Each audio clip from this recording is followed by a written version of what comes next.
Trench warfare. Trenches are dug basically from, can you see? In one of those maps, do they show you where the trench line runs? Because it's basically like from Switzerland all the way to the North Sea. There it is. It's on 525. What, 525? Yeah. Okay, all the way to the North Sea. Can you believe that? Now, obviously, certain areas are more, but they have dug trenches and put barbed wire all around them. Machine guns mounted on the top. They have these concrete, they call pillboxes for the gunners to sit in. So how do you come against that? Both sides have done that. That's why it's a stalemate. How do you, because the only way, the front means the main area where they're really fighting. Okay, even though they've had all these trenches, there's the front is the main area. So there's two sets of trenches. They're only 300 to 600 yards from each other. The open ground in between is called what? No man's land, right. And it's basically just muddy. It's devastated by bombs, littered with bodies. How do you go rescue a body? Dead horses? I mean, how do you go get that when they're going to be gunning you down, you know? Commanders would continually order men over the top. Go up and over. That's what they called it, up and over. Meaning up out of the trench and over across no man's land. How are you going to do that? What are you going to have? What's going to happen? They're sitting in a concrete pillbox, either side. You're just going to have a bunch of people dead, which is exactly what happened. These leaders had studied 18th, 19th century wars. Napoleon on the horse, right? Even if they had trenches, they could go up and over because there were no machine guns. So they're still using ancient tactics, basically, old tactics.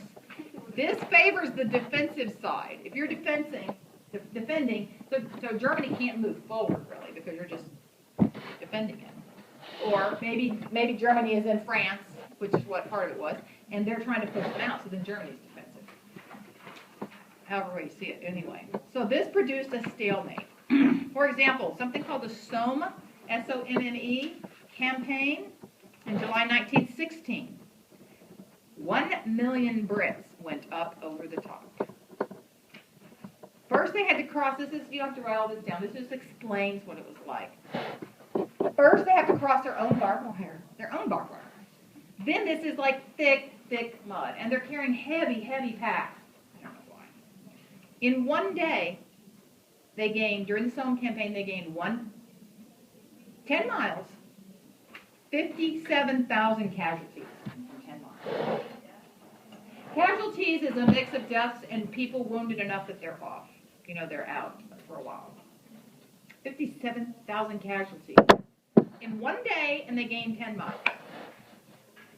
Is that worth it? Over the next 2 months, only 2 to 3 more miles were gained to a cost of 420,000 casualties. It could be both sides, I'm sure. No, that's just the British. Germany had the same level of casualties. Remember how they started out the war? Yay! Let's go get the Kaiser! They're all excited. All the young men are excited. Wow. What is life like in the trenches? Mud everywhere. Cold in the winter. Smelly. They had a lot of things killed them that weren't weapons. Flu, infections, trench foot was something that can kill them. So because they were so closely packed in there, disease could really spread fast. Dead men and horses just lay where they fell. Like right in front of the trench, you couldn't even really get them out, right? So those kind of things spread disease too. Weren't a lot of the trenches just filled with water? Sometimes, yes, when it rained, then they just filled up with trenches. They just filled up with water. So they were pretty soggy a lot. How did they dry out? You know, you're at the bottom of that, it's all muddy. Can you see that? It wouldn't get a lot of sun. It's not going to dry out easily. Especially in the wintertime, you know. Constant shelling is whistling. I can't do it. Anybody can? Like a... Yeah, okay. And the problem is you never knew. You could hear it coming. Actually, they said usually the one that you didn't hear was the one that would hit you. But you could hear that constant, and you're like, where's it going to hit? Where's it going to hit? You couldn't tell where it was going to hit.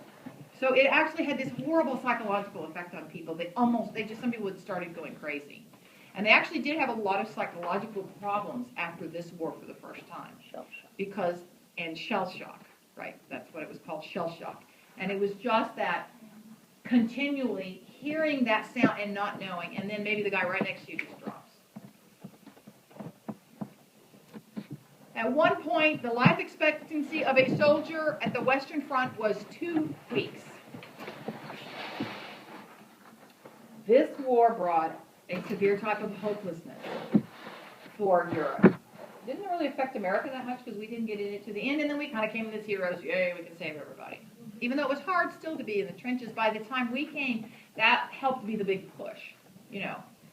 But the Europeans had to, the French and the British, even the Germans, it totally affected all of Western Europe, completely changed. People stopped going to church even more than they kind of already had. They stopped believing in God. They stopped believing in their country. You can just see in the music and the painting and the literature, it's very depressing after this. And they almost don't really totally come out of it. Because then another war hits them right away. And Hitler was so horrible, right? It's not the trench thing, but what we find out at the end of World War II, when they find out what Hitler had done, that really, people just lose hope in man. I mean, you might as well, right? Lose hope in man, because why can you trust? You can only trust God. But they were kind of depending on man. If you depend on man, then you look at man and how horrible he can be, you lose faith in man. So, breaking the stalemate. Basically, both sides tried to break the stalemate by opening up new fronts. The Allies decide to invade. Who's down here? Who is it that's down here that's also in the war? We haven't talked about the Ottoman Empire. So the Brits come over here, right, and try to invade right through here, the Dardanelles, this little break to go through the Black Sea, because they want to open up supply lines to Russia, right? Russia's on their side. Did you see? Yeah. They're going to come in behind them and then connect with Russia. You could probably see this somewhere. There may be, I don't know if it's on your map or not. They don't really talk about this in this slide. Or maybe they do, I don't know. So Germany decides, so they're concerned about that. So then Germany decides they're going to, Britain had already had a naval blockade of Germany. That's another strategy they were using. Write that down if it's not in here, strategy of naval blockade. I was wondering, our section quiz, that was the one question I couldn't figure out was Germany, what was Germany's policy called?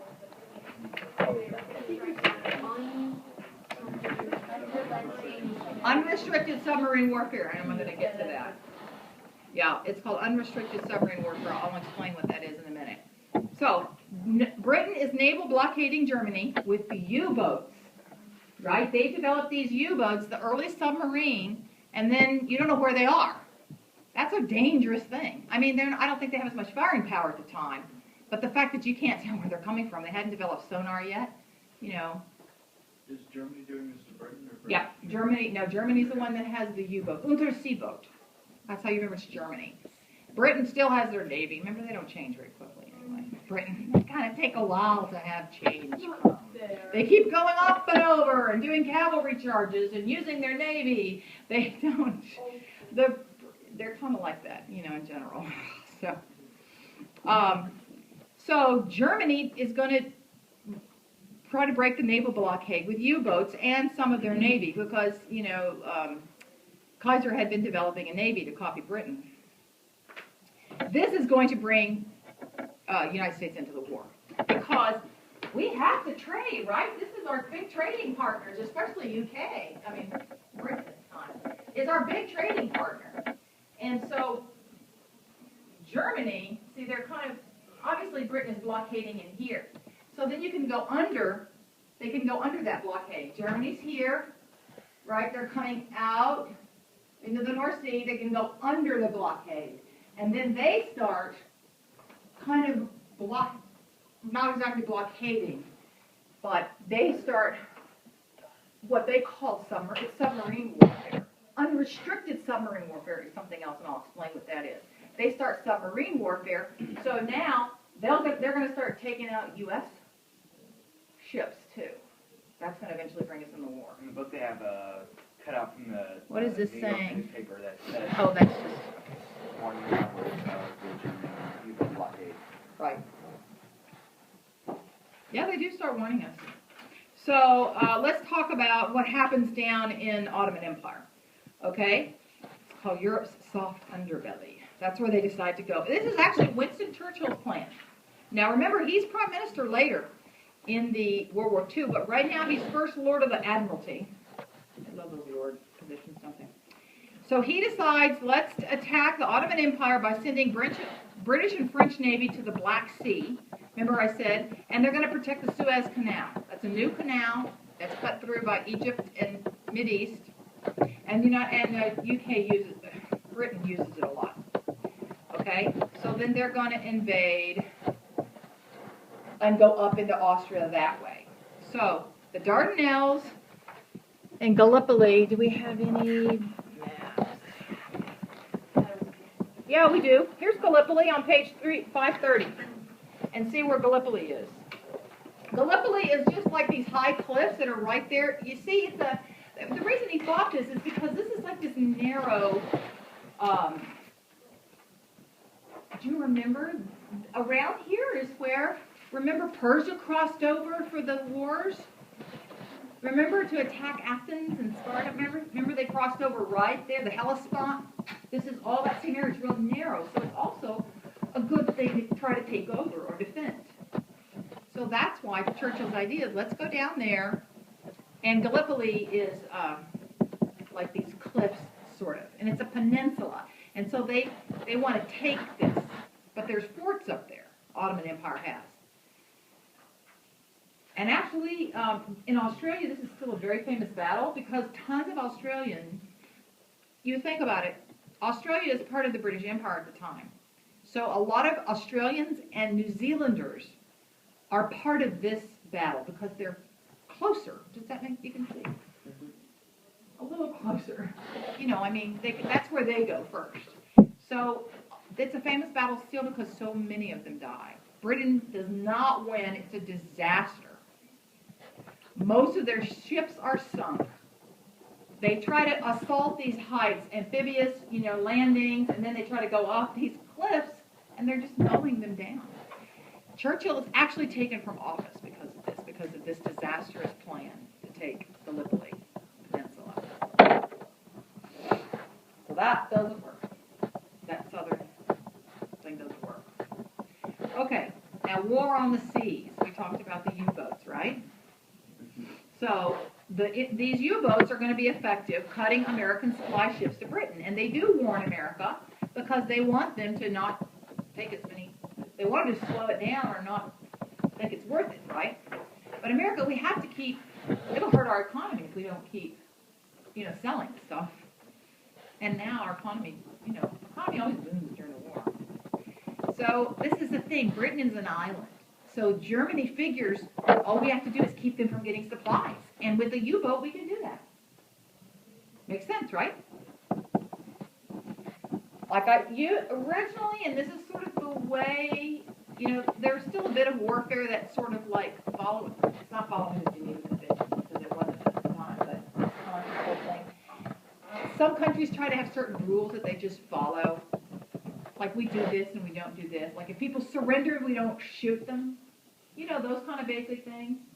So one of those was on a ship is that you would tell people, we're going to take you over. And if they would give up, then they wouldn't kill them all or sink the boat.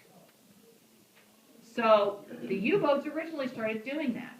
They would rise up and say, but unrestricted, what happens is unrestricted submarine. The Germans get desperate eventually, and they have to quit. They quit telling them they're going to do that. So first they would warn them, right? But now with what were they using? What technology are they using to get it across? Radio. With radio now, they're starting to use radio. They actually can signal for help a little better.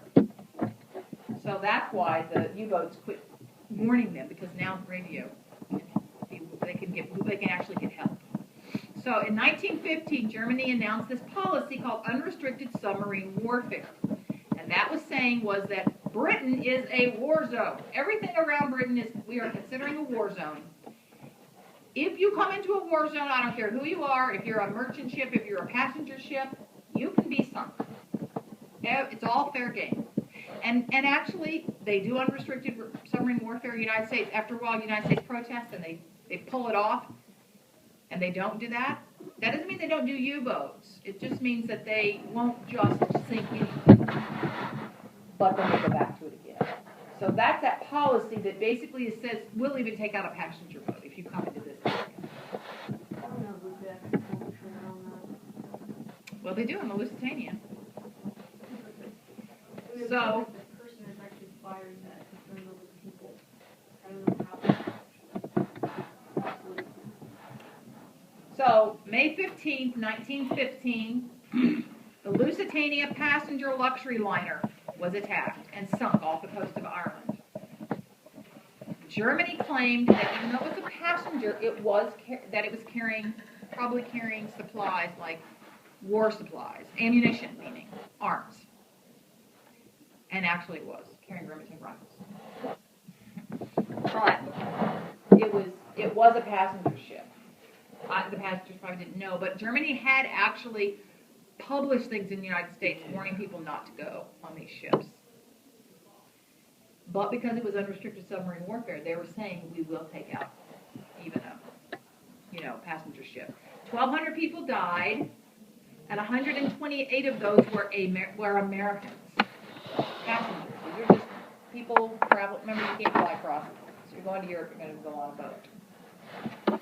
Bodies washed up on the Irish shore for weeks. Oh yeah, they're right there. So the United States has not been taking sides. There's a lot of German people, and plus there's a lot of Irish people that hate England. So America hasn't really been taking sides, but obviously this begins to turn the United States people. It begins to turn the population against Germany, which Britain had. So Britain starts using its propaganda. So propaganda is anything that's going to turn you to their way of thinking. And so they especially put out lots of posters on the Lusitania. The Kaiser, was the bad guy. That helmet. That pointy helmet, that really did. Doesn't it make you look like a bad guy anyway, that pointy helmet? Kind of like it really helps. They really want U.S. to be on board. Now, because of that, Germany does pull out for a little bit with their. They stop submarine warfare for a little while. They fear U.S. involvement. Okay, they know that if the U.S. gets involved, this is going to. We're a big country. We have a lot of people that can come over, and we do have a lot of supplies because we have such a large country. Right? We have lots of factories, lots of food we can grow. They don't want the U.S. coming in. So they do stop the unrestricted submarine warfare for a while. They're smart, right? They don't want to make the U.S. mad enough to get in. Now there's a famous battle at the Jutland Peninsula of Denmark. And you can see the Jutland. Look at Denmark on your that same map that shows all of Europe. You see Denmark? For those of you in cultural geography, you would remember this. But the rest of you'll learn next year. That's called the Jutland or Jutland Peninsula, right? So, right off, because do you see how all Britain has to do to keep Germany from getting a lot of supplies, is to sit right off that little street, right? That narrow area. So, Britain really controls the North Sea at this point. Now, sure, they can go under, but they kind of stopped they've stopped the submarine warfare because they don't want to get people mad. Because, see, Lusitania is a British boat, but because they had Americans, made people mad, made Americans mad. So, becomes, at this point, the largest naval battle in all of history is fought there. 250 ships, British and German ships, are part of it. finally, the Kaiser gets to put his German Navy up against the Brits. Because, you know, he's always kind of in competition with the Navy. Because, you know, after imperialism, you know, England needed to have a really strong Navy to keep all those colonies. And they are the superpower since what battle? Especially since what battle, do you remember? Yeah, especially Trafalgar. Also, sort of the other one.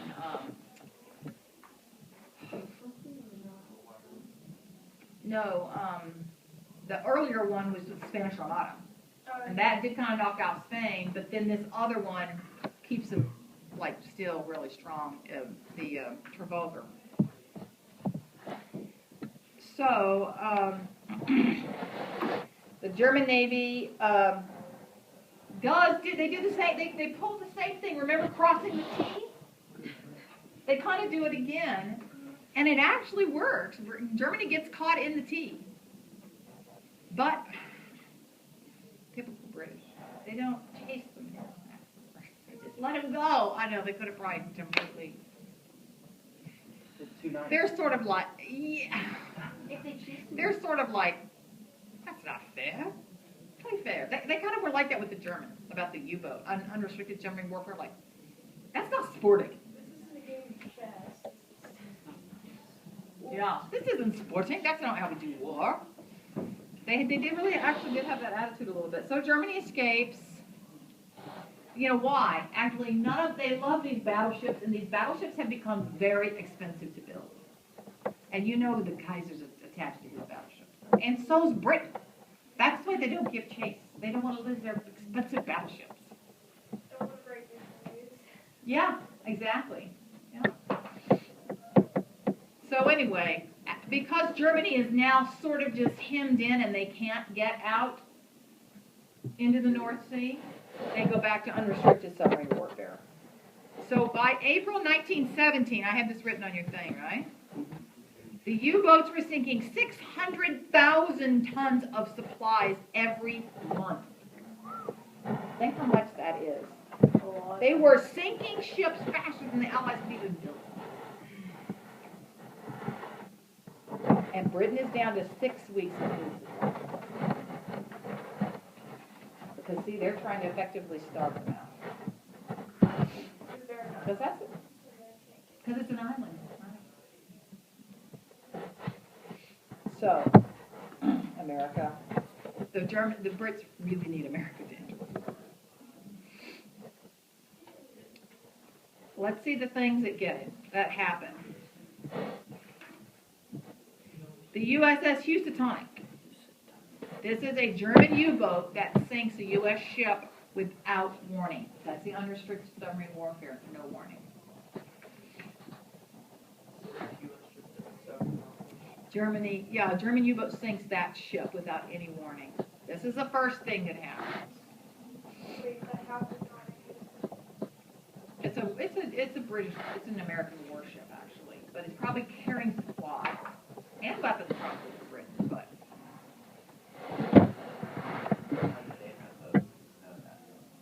Underwater.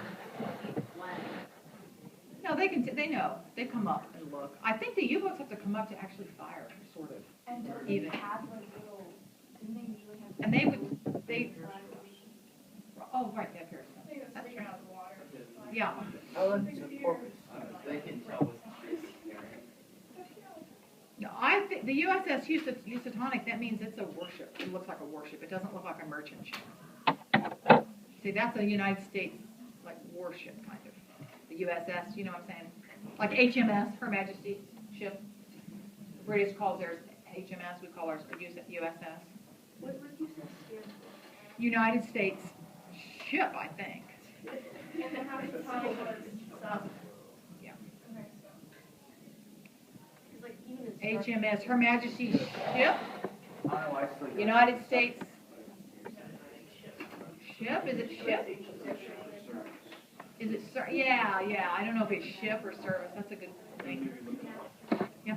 I think that's kind of funny because the Star Trek is supposed to have settled all conflicts. It's Well, USS. Still USS. Yeah. Right. And Star the Academy is. Okay, go to the back of your activity. your book, if you have an activity book, pull it out and look at, I don't know, whatever, it's what chapter? There it is, right there, on both sides. Yes, look at the Zimmerman telegraph. This is an actual copy of the Zimmerman telegraph. So, essay 183. Yeah. Does everybody have one at least at every table Which, that you can look at? Essay 183. You can if you want to look at it, but you can just, we're not going to do it. I just want you to look at it while we're talking about it. Page number. No, I just, it's really good. So, okay, so this is what happens. The a German minister, now remember minister means like a government official. Like a minister's a government official in most countries. I always think of it. It would be like an ambassador or some kind of public, like official or something in the United States. So this German ambassador, now the United States had the battle with, did you find out what that means? USS? No, just close it up. We'll figure it out later. Remember we'd had, well, if you remember, right before our Civil War, so that's like 1850s, we had the Mexican-American War. That's when we invaded Mexico and forced them basically to sell us.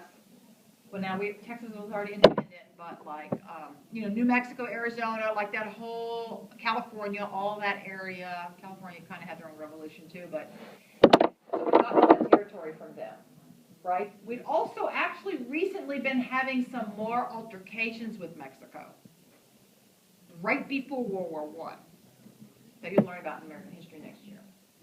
Whoever takes it. What? Did you have a question? What was the point in making them sell it to us? Yeah, that's what you just, it makes them not as mad, probably. But you force them to sell it. Yeah, but you don't want them too mad, so that's why you. But when you study the wars, it's a lot of what happens. You're forced to sell. They'll give you money for it, but then, you kind of have to sell it. That's to make them not so angry.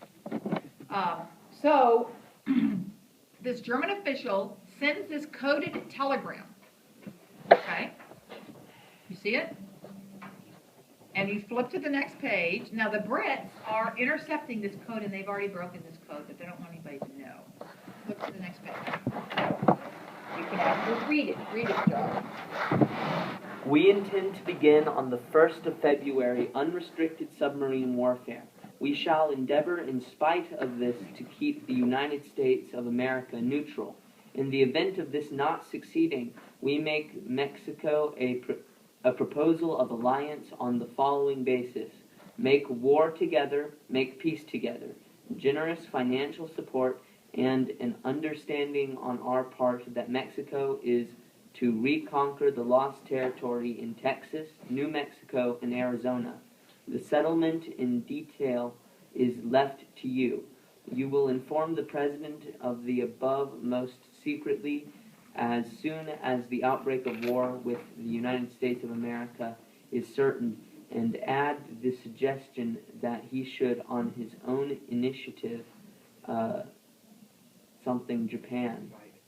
invite Japan to immediate adherence, and at the same time mediate between Japan and ourselves. Please call the President's attention to the fact... President of Mexico. That's who they're talking about. Keep going. To the fact that the ruthless employment of our submarines now offers the prospect of compelling England in a few months to make peace. Signed, Zimmerman. So he's writing this to a Mexican ambassador. Wait. No, I'm sorry. Was it to a German ambassador in Mexico? It's the German ambassador in Mexico. He's sending it to them, and he's talk to the President of Mexico and tell him this. And like I said, there's already been some problems with Wilson. We've already gone in a couple of times into Mexico and done, actually put down some Pancho Villa, and a couple of other things. So there's been some more things going on recently in Mexico. We had Chase Pancho Villa in, et cetera, et cetera. So it's kind of interesting. This is a little side note. Okay, think about this. This is a coded message, right? But they want America to know this. They want to publish this, right, and give it to America. How do you give it to America? But what's the problem here? They can't get to America. Exactly. You don't want them to know that you got their code, because then they'll change the code. You took a long time breaking it. So they sit on this for several weeks trying to figure out, how do we get it to America without Germany knowing we broke their code? And we can keep the code going. With Germany would change the code on them. And it takes a long time to break these codes. It's a lot of work to break these codes. They're not computers, so they're just lots of people with code breaking, like mathematical almost type stuff. You can see it's math, you can see it's all numbers, so it's a math one. Learn how to break codes. Oh, okay. It's really complicated and hard, and I hate it. Right. So this is what they finally end up doing. They end up saying, okay, we have to have like a background story. And so the background story they finally go with is that somebody in the German embassy in Mexico, because first what they have to do to get it to that point, they have to break the code, but it's going to be obviously written in German. Then they have to translate the German into the English and then give it, right? So this has gone through a couple steps till you got it to there. So what they're going to say is, that somebody in the German embassy in Mexico stole it once it had been translated into German. That's when it had to be the German embassy, and let it leak to Britain. So then, of course, in Germany, at their embassy in Mexico, they're all looking, who was it, and it wasn't anybody. But that story went, like they took that story. So they didn't realize it had actually been broken. And then they finally released it to the United States, to the president, and actually it even went public. And Zimmerman, actually after a few weeks, Zimmerman was like, yeah, I said it. I don't understand what's the big deal. We just said, we could ally with them. That's not a big deal. Like he didn't try to hide it or anything. It's like, I don't think he could hide it at that point. But he could have lied, and he didn't. They said he didn't even lie. He just was like, yeah, publicly when they was asked about it, yeah. Okay. So it is. So that kind of because this is the thing. They have to convince America that they're not making this up. How do you do that, right? So they had to send America the coded one also to shoot it so that they had actually broken the code. So it was there's more behind this that you don't always get to hear just through the regular history books. So, and actually, there's one then right before the United States actually does declare war. It really isn't 100% that. That's like 99. They're at 99% ready after the Zimmerman telegram, and then more votes are sunk. American votes are sunk by unrestricted German, submarine warfare, and they're like, that's it. So it's always the Zimmerman telegram. They say they put it over, but it's actually one of them. Finally put it over the edge. And Wilson goes to Congress and asks for them to declare war. Remember, the president cannot declare war, only Congress can declare war. And Congress also funds it. The president can't fund it now. Once war is declared, and then Congress has to fund it. Then the president can run the war. He's the commander-in-chief. Right, he's the commander-in-chief. That means he can run the war. He makes those final decisions even over his generals. They actually guide him. So you can blame the president for how he runs the war, but you can't blame the president for declaring war, because no one can declare. It's Congress that declares it. So, U.S. declared war in April 1917. Meanwhile, there's an Eastern Front, right? Germany is going to have a last attempt to knock Russia out of the war. Remember the Schlieffen Plan? They don't want to fight on two fronts. They have the same problem in World War II. So they again make this is when they make their attempt to go into Russia, but again, as happened with Napoleon, General Winter shows up. Remember General Winter for the Russians? You give ground, you give ground, you give ground, you retreat slowly back into Russia as winter is coming in, and then boom, winter hits. And I think you gotta be a Russian and drink vodka to handle their winters. So, the thing is that Russia was not very ready, and they knew that. That's why they thought they could take them out. They had not industrialized yet. They had poor weaponry, few rifles, bullets, food, uniform. They couldn't even make them that quickly because they didn't have very many factories. They were still back in serfdom almost completely. Germany invades Poland on the way to Russia. Russia couldn't even barely respond. Russia just turns in and invades Austria because they're a little weaker. But they don't even have enough railroads to get them moving around. The only reason that Russia doesn't become a big force at this point is there's a huge Russian Revolution in the middle of World War I. So we will learn about separately. And that's the whole communist revolution with Lenin. Now Marx, remember, he's not alive. He just had those ideas, and they took those ideas. It's Lenin that actually does the revolution, and then Stalin follows him. If you remember, we'll learn more about that in another chapter. So Russia is in the middle of a revolution. There's food shortages. The war's hurting them too. The workers are striking. The peasants are revolting. The communists are agitating everybody.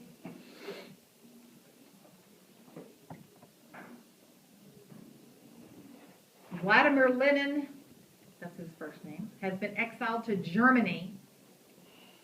This is key. Lenin is in Germany. He's been kicked out because he's a revolutionary, he's a communist, and he's trying to overthrow the government. So he's been kicked out. He's exiled to Germany. I think maybe it'd been like Switzerland or Austria, maybe technically, but anyway. 1 million Russian soldiers have deserted because they're not willing to. Some of those are sailors. They're not willing to fight because they're just mad at the government. In 1917, Tsar Nicholas abdicates. His family is actually later. His family is taken and killed. A guy named Kerensky takes over.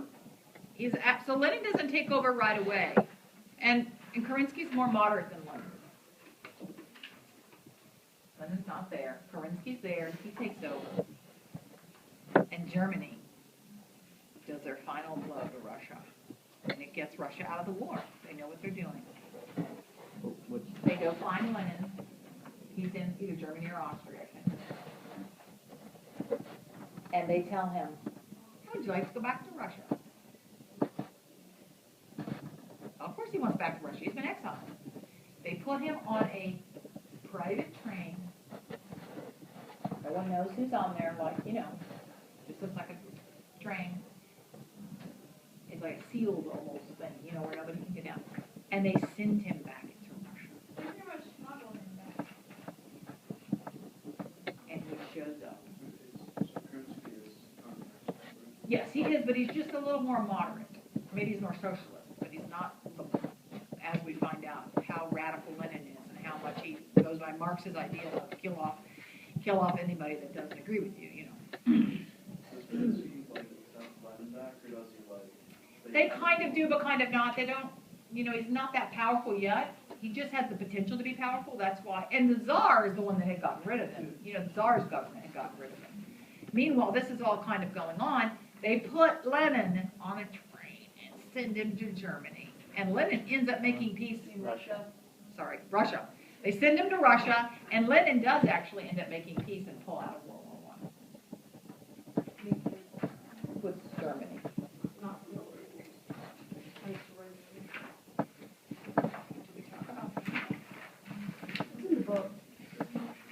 Yeah, that's coming up actually next. Okay.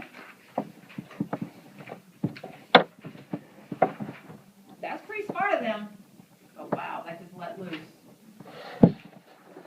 Pretty bad guy. Over there. Who knows that song? Over there. Over there. The United States is many Americans that are actually already volunteered. They were over there, especially some of the early pilots that were doing the dogfighting and stuff. And in the United States, in World War II, it's the same way. The pilots, it's kind of a new technology, airplanes, pretty new technology. So there's not many pilots. That's like being an astronaut or something, I guess, to an extent. So I just noticed the one thing, it's the pilots that usually would go ahead and volunteer for the British. American pilots would leave, and before we get into World War I and II, they leave and start flying for the British because they're just so eager to get in an airplane and dogfight, or later, But anyway, so a lot of Americans have already volunteered to get the Kaiser, but now United States is going to actually start drafting. So, like I said, Germany and Russia are going to sign a treaty. What's the name of that treaty?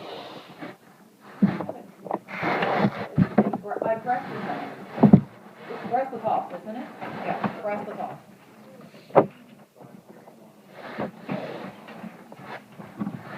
And the newly revolted Russia now is going to get Russia out of the war. So that's what Germany was thinking, right? Lenin, they did Lenin a favor. He's doing the favor. Actually, it's Trotsky that's in charge, but they're kind of Animal Farm. Have you read Animal Farm? That's that. They represent like Lenin and Trotsky and all those people. Oh, that movie Yeah. Yeah, they made like an animated movie of it. not really animated. Oh no, it's like a live real action. one. Oh, like okay. Well, they still animated the animals' movements, but Right. But Okay. everything behind them was like. If you study, like once you study Russian yeah, it was Revolution, and then you like read about it to see who's who, then it's a really cool movie to watch because it helps you understand the Russian Revolution. it wasn't necessarily CGI. Not CGI. That's because it's an easy book to read, so a lot of younger kids read it. Like in middle school, you can almost read it. But the problem is, unless you understand the Russian Revolution, it doesn't make sense. It just sounds like some animals that are doing. It's way more fascinating when you understand Russian Revolution. So you might, after we study Russian Revolution, it'll make more sense. But you don't read it in ninth grade? No. Animal Farm. Animal. You have to really. English. It used to be required. Pretty sure Yeah. you read it in 11th grade. Used to be ninth grade, you would read it. It was in our 9th grade English book in the back, but we never read it. We read it for honors. Yeah. For either yours or yours. It's a good world history honors book. But like I said, you kind of have to understand Russian Revolution first. Okay, so General John Pershing is in charge of the forces going over World War I. It's not technically him, but one of his underlings. But what they do when they after we've declared war, some of them actually go straight to Lafayette's grave in France. And they make a little speech there. And they basically, and one of the things they say is, Lafayette, we are here. Who was Lafayette? Who's Lafayette? You have any history to understand that. I don't remember. The guy that led the French in the Revolutionary War to help close out the French. Oh, yeah. Why would he say Lafayette? Why would he go to Lafayette's grave and say, Lafayette, we are here? Because they also requested that they help. Right, but this is World War I. Oh, because, They're just he helped. symbolically, yeah, it's just symbolically saying, this is why we're here to pay you back. Because of what you and your country did for us in our revolution. And you don't think of us as being that buddy-buddy with France right now, right? But that's not how it's always been. So we literally they go over there and they say at his grave, they have like a little thing and they give a speech at Lafayette's grave and say, more, but one of the things they say is, Lafayette, we're here. And it's basically to say to France, we're coming to help you, to thank you for what you did for us in the Revolutionary War.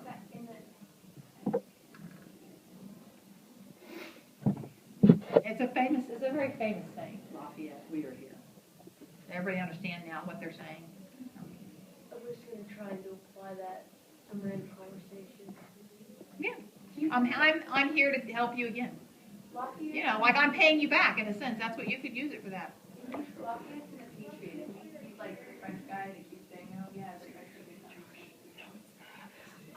be technically, I mean, there were other French people that came. He was just the first one. He came way early before the French came. Yeah, in the movie. Yeah, so that he's probably just semi-representing that. But he was actually almost like a son. Basically, you know, George Washington had no children, so Lafayette's like his son, basically. He's that close to him.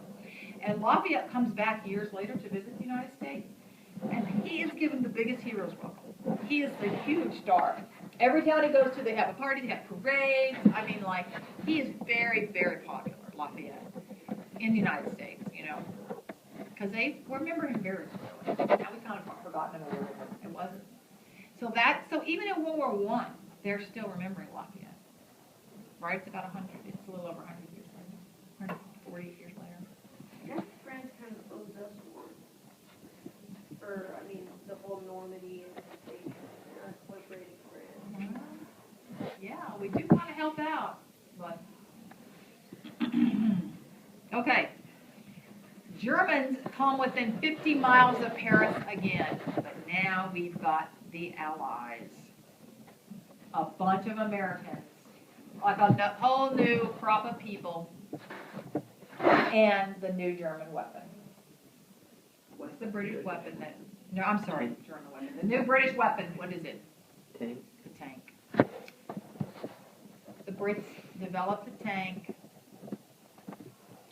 Somebody said that there was an early version of it in the United States, but they completely armored it and developed it as it was for World War I. And can you see how the tank goes right over that barbed wire, right? Exactly. Machine guns, who cares? That can take out that whole machine gun pillbox. You know, that concrete, boom. I'd love to see their face. I mean, they're probably just like ready to shoot someone who's coming up and over.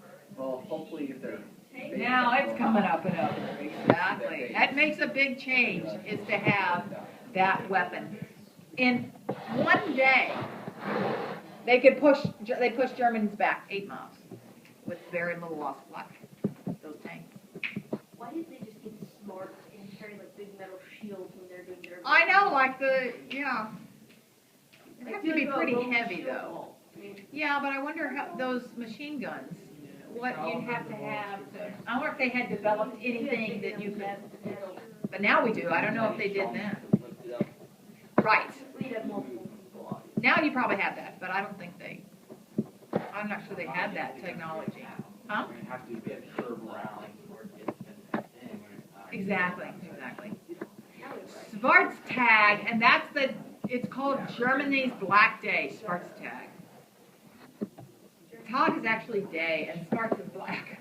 So it's Black Day. Schwarztag is meaning Black Day in German. And that's when they lost 8 miles of, front. They're pushed back, and it was so. Huh? That's like Yeah, they would. They would have to redig trenches, right? When they move the lines, they have to redig trenches. They don't redig all those. They just redig all those main. And then they have some. No, that's what. Anyway. I bet a lot of guys. They call them foxholes later because they're not long systems of trenches. They're just like. Yeah. Right. That's what a foxhole. they're a Right. lot harder to dig than I bet they are. They've I used to did that. done a hole, and it's like that's a lot of heart. Yeah. It's really boring sitting in it for like 8 hours straight. Yeah, the soldiers would get bored some of the time,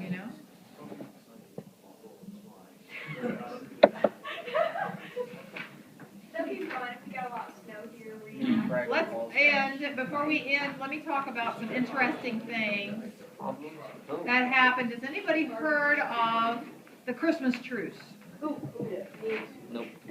So the Christmas truce this is on the front lines during World War I. They had several things that were the Christmas truce. And I actually saw there's a movie that I saw that they took all the different stories that they got about the Christmas truces happening on different years at different parts of the front lines. And they just put it into one movie to make it look like, with all the stories. And so there's bits of truth through this whole movie. But Basically what happened is a couple of times on Christmas Eve, these are both Christian countries, they celebrate Christmas. Something would happen and they would actually stop and have a Christmas truce and have a Christmas party together in no man's land. Yeah. They did, because one of the true stories is that we're so German in the United States too, especially, like Silent Night, that's a German song. A lot of our Christmas songs are German based. They would start playing like an accordion and singing in German, but it's the same. Like in English, we knew the words in English, and they would start singing along, and they would start hearing it. So literally at times people came into the middle and, like, gave chocolate and cigarettes to each other and just stopped fighting. And then there'd be like one guy that knew English on the German side. Some of them had been raised in the States. They were German and they came back to fight for Germany. So they would even take some like pictures together and stuff like that. And so sometimes they'd bring a little Christmas tree out.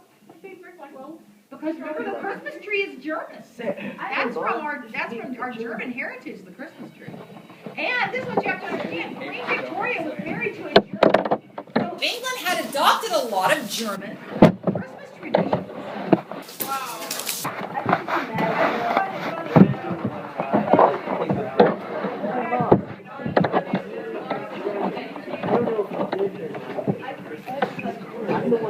You want to stop this video? No guy that experienced it one year, next year he's at a different place.